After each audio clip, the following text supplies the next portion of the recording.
Assalamualaikum sahabat hebat, berjumpa lagi dengan pembahasan soal asli ASPD Literasi Membaca. Persiapan ASPD Literasi Membaca 2025 Paket 2 bagian 1 dengan materi membaca non-sastra nomor 1 sampai dengan 11. Pembahasan lengkap dengan triknya disertai soal latihan online dengan sukses, paham 100% serta nilai 100. Ya, bagi yang sudah like, share, dan subscribe video ini, saya doakan semoga mendapatkan nilai 100 seperti mereka ini.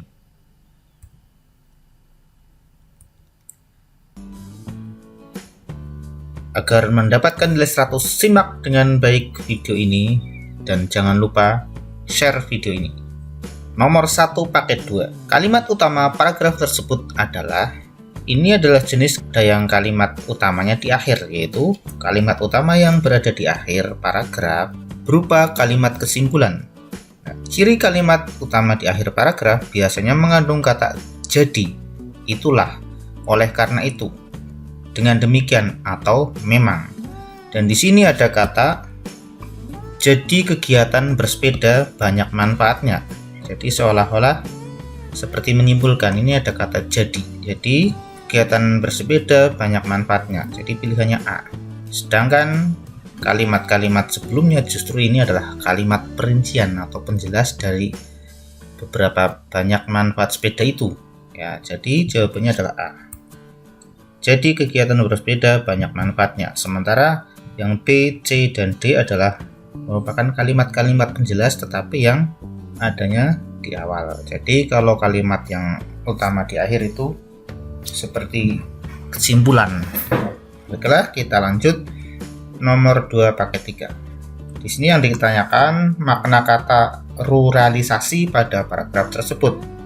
Ini ada diberi tebal ruralisasi.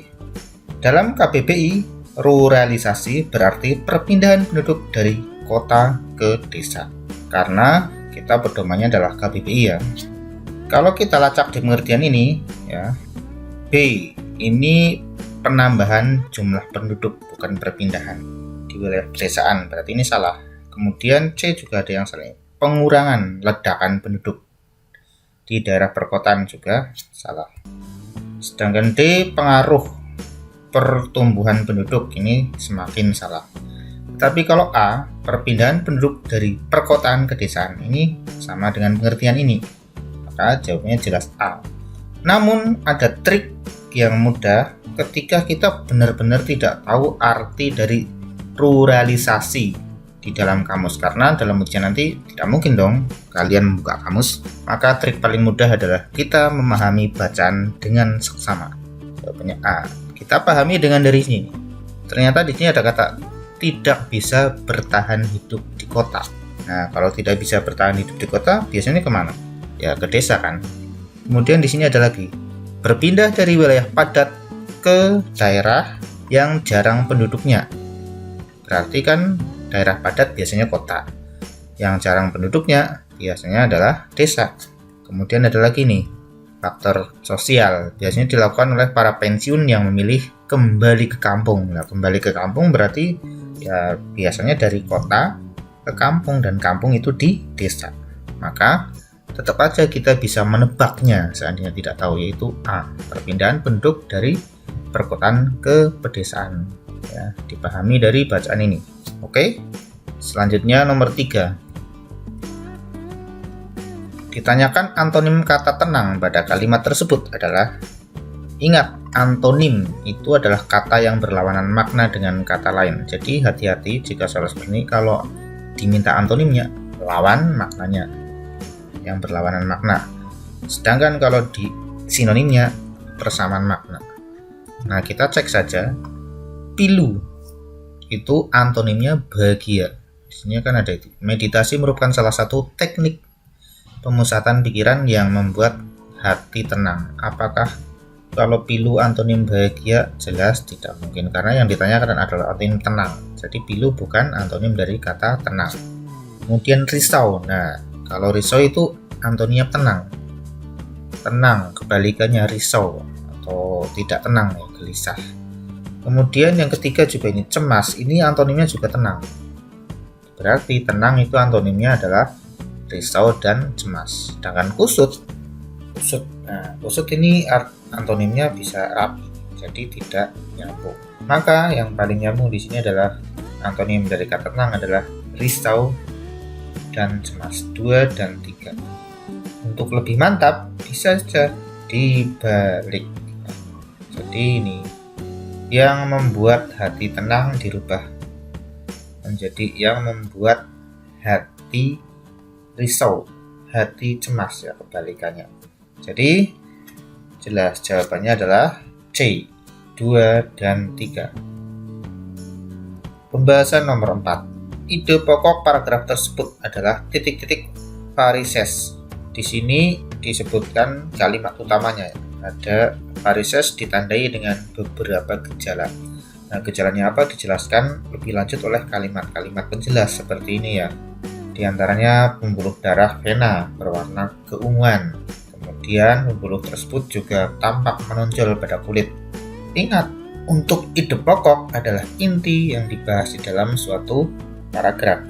Itu diambilkan dari kalimat utama dan ini kalimat utamanya. Tetapi ingat, kita ambilkan dari intinya lagi dari kalimat utama, yaitu diperas ibaratnya. Kata-kata yang tidak penting kita buang. Misalnya ini varises, ini penting ya karena ini jenis penyakitnya. Jika ditandai dengan beberapa, bisa jadi ini kurang penting, tapi ini gejala bisa jadi penting. Nah, maka bisa diringkas menjadi ini, gejala varises. Ya, jadi ide pokok paragraf tersebut adalah gejala varises. Tapi di sini karena varises sudah ada, maka tinggal menambahkan titiknya dengan kata gejala.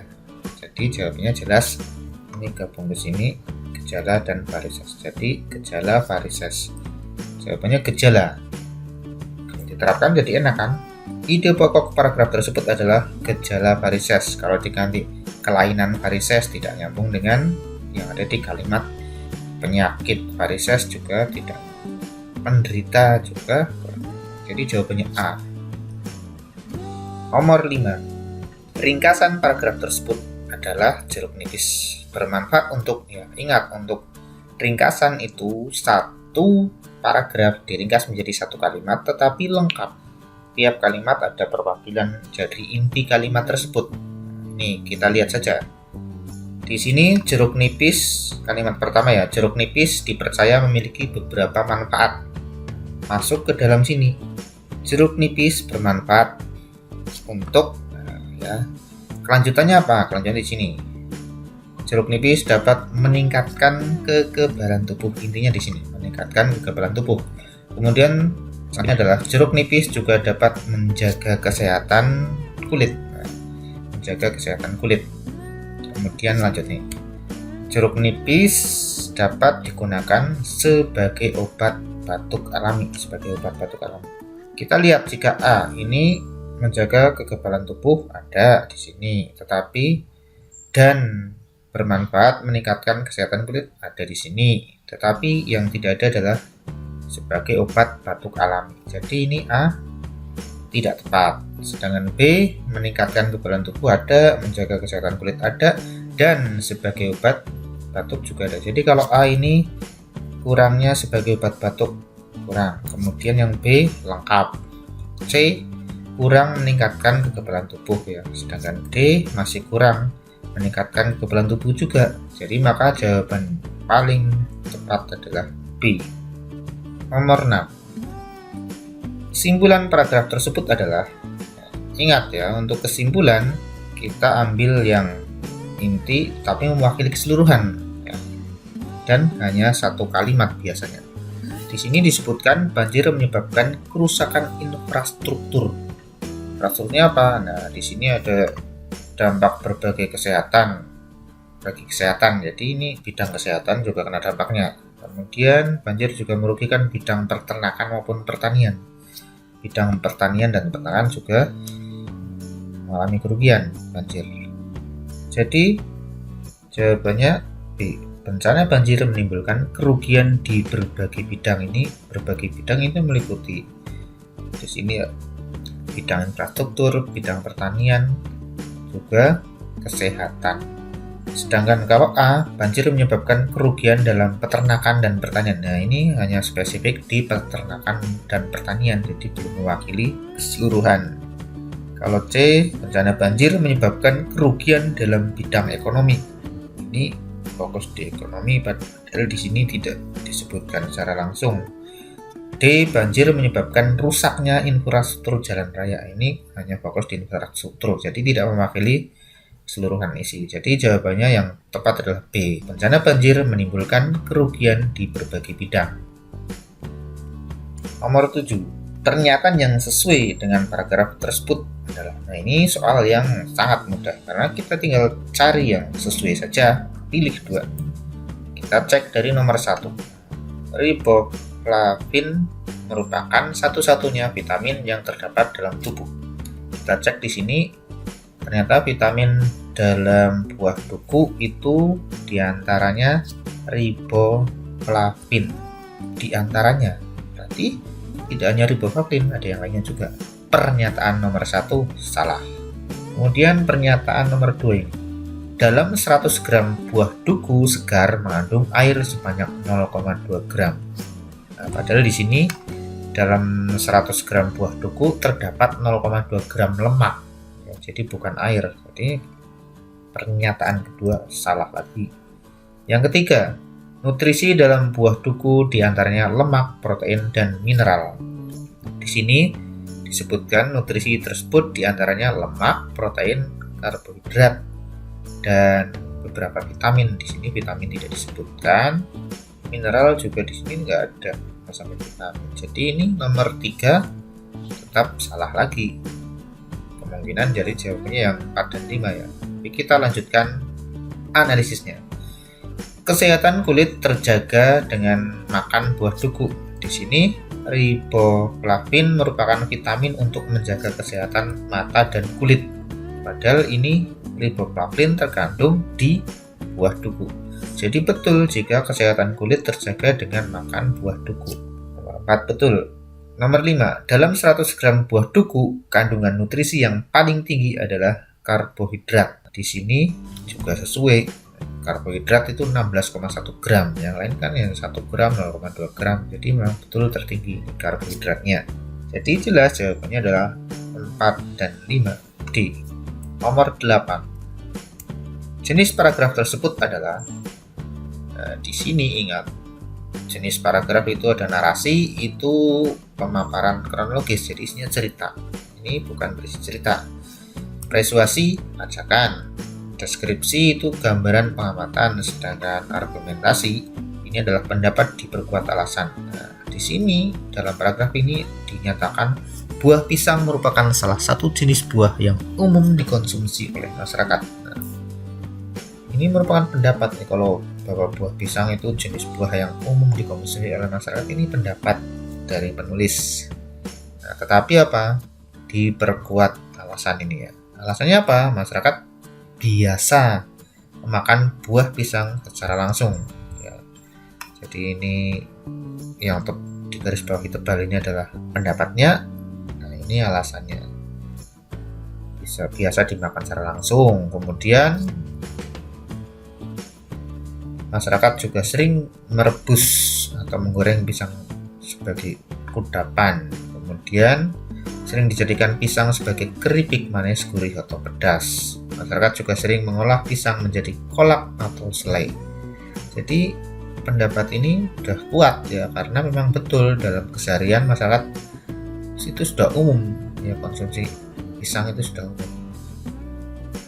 Jadi jawaban yang paling tepat jelas D. Nomor 9.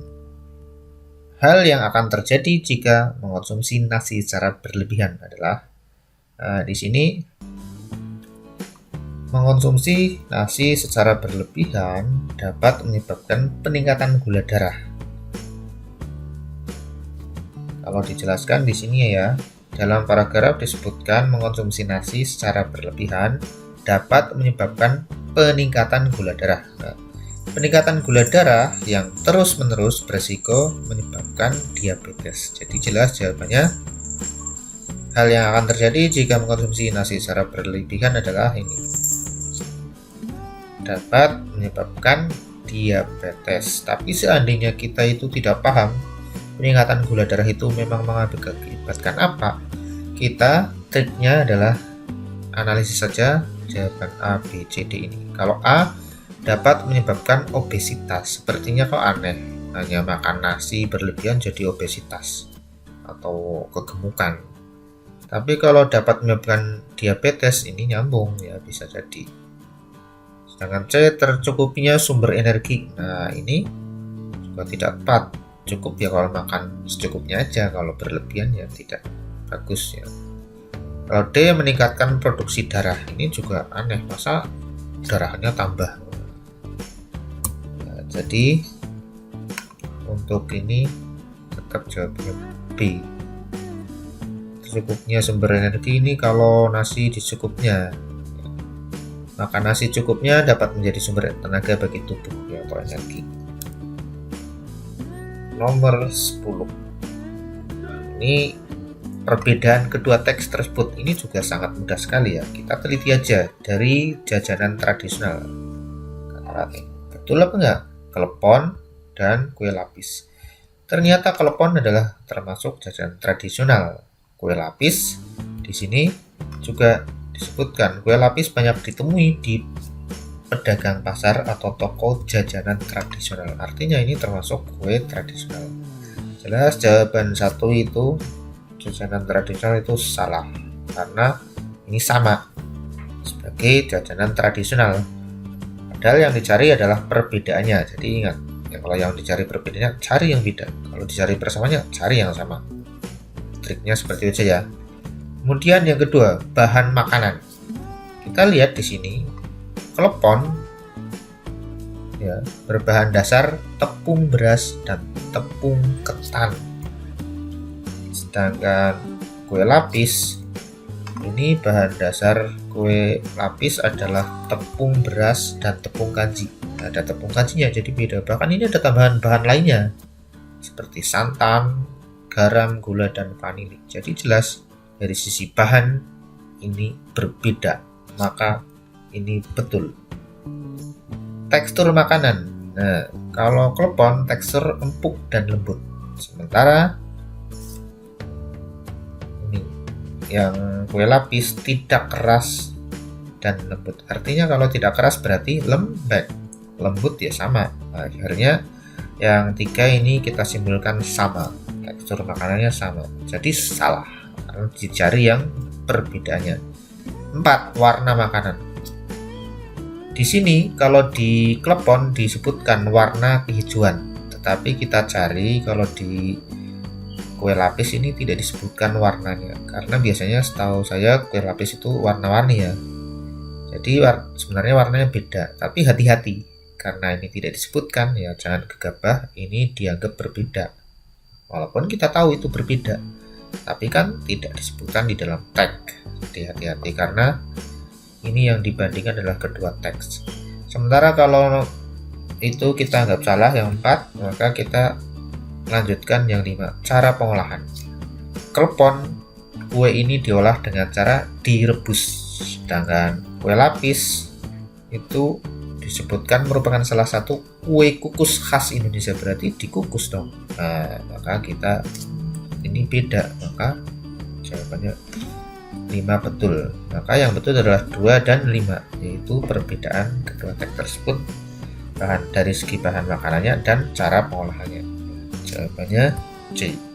Nomor terakhir dari bagian 1, ini nomor 11. Ini juga soal yang sangat mudah dan seharusnya tidak boleh sampai keliru. Syaratnya teliti. Ya, karena cuma melengkapi aja tabel berdasarkan bacaan.